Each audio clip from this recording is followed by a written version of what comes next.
It's the Archivest, y'all. Exclusively interviewing Tory Lanez. I'm glad to be here. Awesome. And who is the infamous Tory Lanez, aka Mr. Argentina Fargo? I don't know how to really sum that down in a nutshell because I'm a lot. Like not in a cocky way, just my personality. I'm kind of like a chameleon. You never really know what color or what kind of mood I'm gonna be in. So I don't know how to really explain that one. And rapping at age 9, grinding at 14, the moves around the USA. Mm-hmm. Well, my dad was a preacher, so when we was younger, and not just a preacher, a missionary preacher at that. So he's worldwide preaching. So when he was moving around, I was always with him. I'm the youngest of 6 kids, so I was just always moving around with him. So that's probably the reason why I was in so many different places and moving around so much. But yeah, originally I lived in Toronto. I was born in Toronto. Okay. Originally born in Toronto, Mount Sinai Hospital, downtown. And I moved to Miami after that. Then from Miami, I moved up to Atlanta. Then from Atlanta, it was more of a New York situation. And from New York up, I went back to Toronto. So yeah, one of those situations.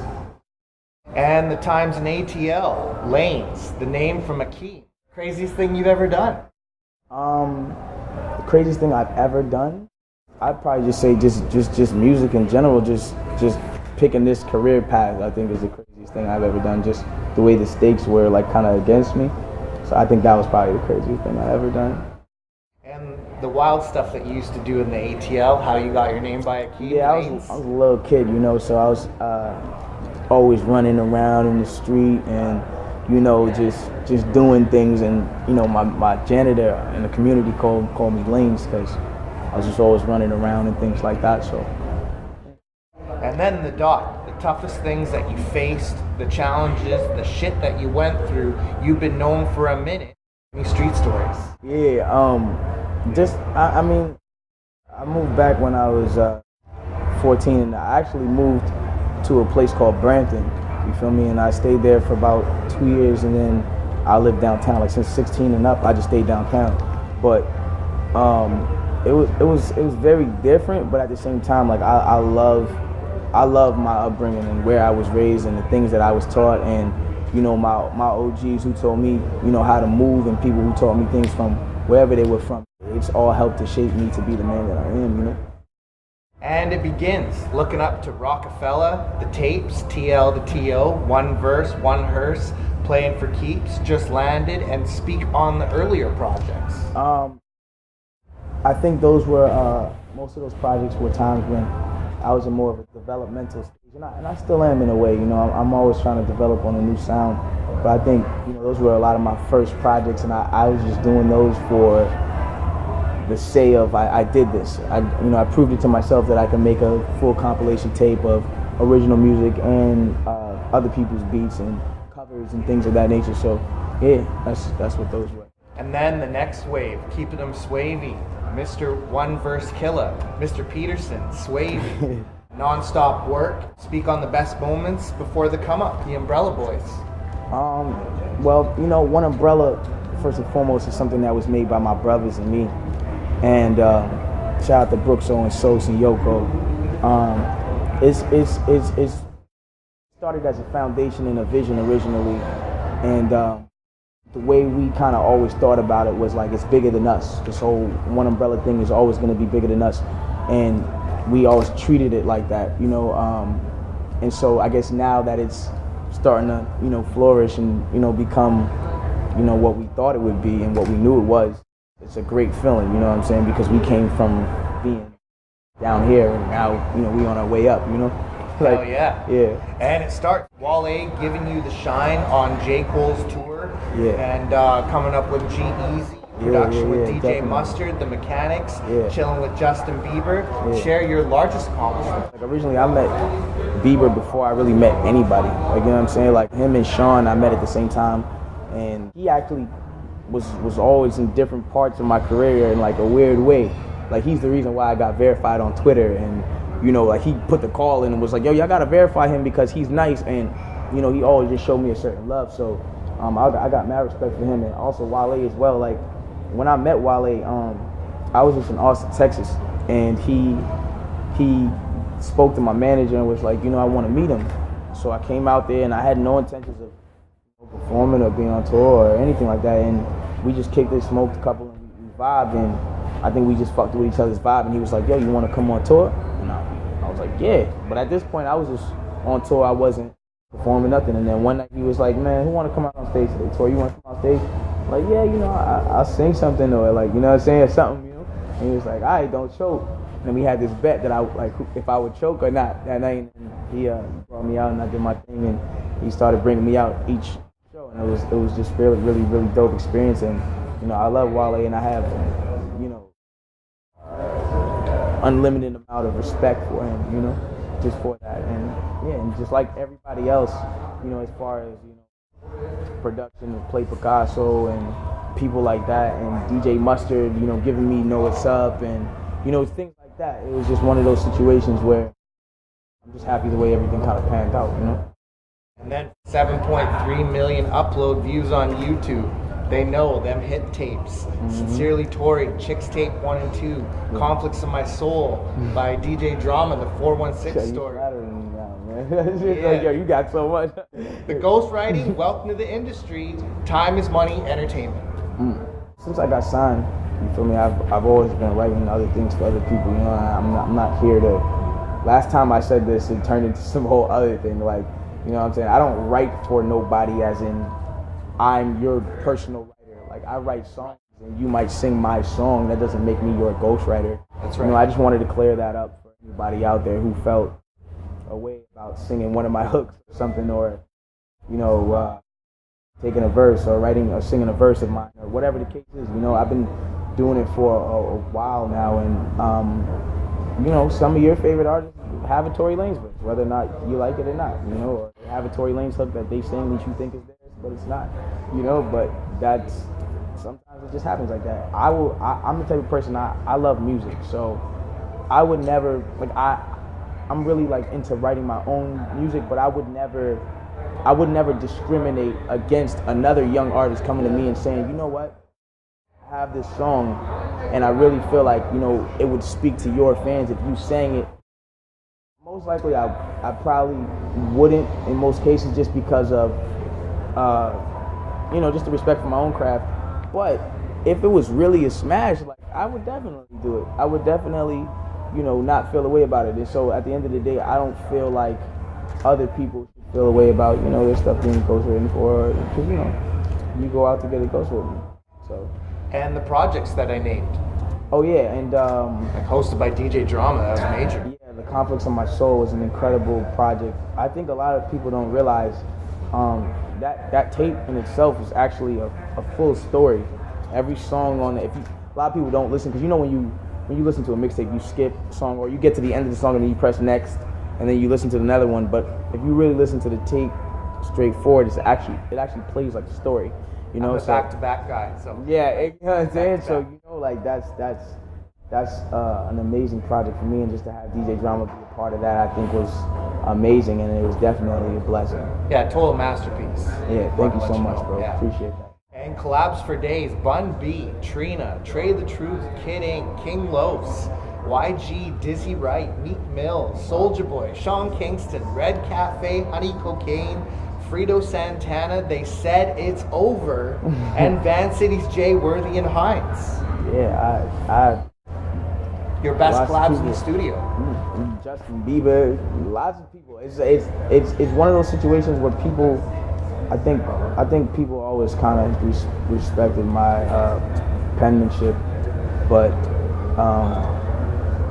I've always just connected with people organically. Like, even when I met Kurt Bangs, I met him in the strip club, you know what I'm saying? And we connected, and that's how that song came about. And just things like that. I love to meet people organically, and I think a lot of times when artists meet me organically, I'm not in myself. I'm not too hard for life. I'm not Mr. Cocky. I'm not that. I'm a very cool guy, and I'm sure, in a lot of cases, if you're in a studio with me and I'm smoking and you're there, I'll probably make something. Just because of the vibe. That's how I am, so, yeah. And your influence? Honestly, I'm influenced by myself. Because your sound is very unique. Yeah, my sound, it dabbles in too many areas for me to really take anybody's, and I don't even really listen to other people's music anymore because I feel like when I listen to music, subconsciously it comes out in my own music. And it's not even that I'm trying to sound like anybody, but when you do listen to music in the subconscious format, you start to sound like the music that you're listening to. So I draw influences from myself and even my brothers as well, Brooks, Soul Couture, Yoko Gold, Rocky Diamonds, and people like that. Like I don't really dabble in too much other stuff, unless it's like not hip hop. I listen to everything not hip hop. Excellent. And music videos, The Mission, Godfather, Know What's Up with Kurt Cobain's, Hate Me on the Low, Swave Man. Mm-hmm. These numbers are official. They're rising rapid. Thank you so much. All those videos are videos that I always have a hand in directing and editing, and I always have a hand in. So I do take pride in like a lot of those videos and the fact that they're all like shot in a cinematic way. Like, I don't like videos that are just point and shoot. So yeah, I do take a lot of pride in my videos. And being on Toka Tuesday, Hot New Hip Hop, who else? And Warner Brother knows. Yeah, that was the Shade 45 situation we did at New York. I was so excited. I was going like spit, and I had lost it somewhere down the line. I was so excited, but I know how to freestyle, so I kept going or whatever the case is. But it was a fun time. I enjoyed it a lot, and being a hot hip hop as well. Like, they were some of my first supporters ever. So I definitely I'm thankful for everything that they've ever done, and they just continue to support me, and I will continue to support them like in both ways. And now the Lost Cause. Hey, 2000. So y'all got this is the bootleg version of the CD. You heard, but this is the best version to get because like later on in life when there's no more of these and you can never get one of these, this will be that. You know what I'm saying? I always sign these on tour for everybody who gets them, and I just always try to get these to as much people because I want it to be as classic when I'm. How's it gone for you so far? The whole Lost Cause tour. Amazing. I've never seen a reaction of my citizens in a show like you go to other people's concerts and their fans are. Sitting there, they're on their phone. This is the greatest time ever, but they're sitting there. My citizens of this Swave Nation, when they come to my shows, they're wilding out. I'm jumping in the crowd. I'm wilding out. I'm moshing with them. I'm jumping in the crowd. I'm the crowd with them. Like we are one. So it's like it's really just it's a family thing. It's like going somewhere to see all your cousins and going to the club or something. Like it's a big family. It's a big family, so.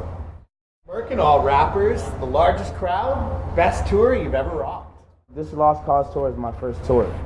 This is the second leg of it, but okay. We've had sold out shows on both tours, so I can't really say like my own hard ticketed sales. I think we had like 1,000 people at one, and that was just I guess for the point in my career right now, it's like that was crazy. You know what I'm saying? So but yeah, I think that was probably my biggest bring out, people. And your best hip hop memory that you've been part of or contributed to? Best hip hop memory. Nobody really knows this. I think this is a great hip hop memory. I don't care what nobody has to say about this. We were in Atlanta, and Jeezy, they were working on YG's album, and Jeezy was there, and Jeezy told, I think it was Sycamore, somebody from, was it Def Jam, to fly me out there to work on his album. That's how the record with YG came about on his album. And I went out there, and I was in the studio when they did My Hitter. Originally, what it seemed like was they wasn't going to keep the song. And I guess the dude who was A&R in it, when we was going to the studio, it was me and Philip Payne, that's my tour manager. We was both there, and we was sitting in the truck, and he was playing the songs that they had did, and he was just showing me how the album was going along, and then he played me My Hitter, and I remember hearing it the night before, and he was like, yeah, I don't think we're gonna use this one. And originally, YG's verse wasn't the same way Rich Homie's one was. It was like he had his own type of verse, you know what I'm saying? But I remember I was in the car and I was like, bro, y'all have to use this song. I was like, bro, you have to use this song. You just gotta tell YG to switch up the melody and do it exactly like how Rich Homie did the hook. I woke up 2 weeks later. It was everywhere, you know what I'm saying? Everywhere. So I think I contributed to that. I don't care what nobody has to say. Like, I feel like I made that record come true. And anything to say to your fans worldwide? I want to tell everybody out there, just no matter what nobody ever tells you, believe in yourself, chase your dreams. I know everyone says that and it sounds corny, but like believe in yourself, bro. Don't ever let nobody tear them down. I used to be broke as hell, and anybody who's broke right now and who's just not in the situation that they want to be in, it doesn't matter. Like, you can do it. Just put everything aside, tunnel vision, focus on you, and all of you're doing is just follow God. You know, that's my only thing. Just keep your soul right with God, stay prayed up, and yeah, just live to inspire people. And you got any shouts? I want to shout out Zan Man. I want to shout out Zan Man's my dude on tour who sells the merch, the Asian guy. Zan Man. I want to shout out VC, Jay Fresco, Payne, everybody I'm on tour with right now. Rocky Diamonds, my brother, and just the whole One Umbrella family. Brooks, Yoko, Sos. It's over. You know, it's really over for everybody. Like, we about to make it real hard. So that's all I wanted to say. And shouts to Payne and Biz 3 and Tory Lanez. And this is the Archivest, and you've been archived. Gangster.